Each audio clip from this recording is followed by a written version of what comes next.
No és una bona idea beure aigua de mar, encara que tinguis molta set. Els humans podem ingerir petites quantitats de sal amb seguretat i, de fet, ho fem com a part de la nostra dieta diària. La ingesta de líquids ens ajuda a diluir-la i mantenir-la a un nivell saludable. De fet, la sal és indispensable per moltes de les reaccions químiques que tenen lloc al nostre cos, però un excés pot ser mortal.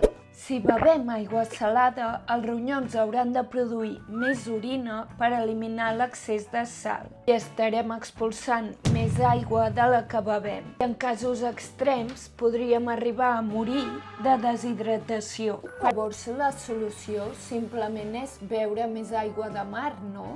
No, perquè acumularem més sal que després haurem d'expulsar amb encara més aigua. Per això, l'aigua salada mai calmarà la set, sinó que només farà que en tinguem més.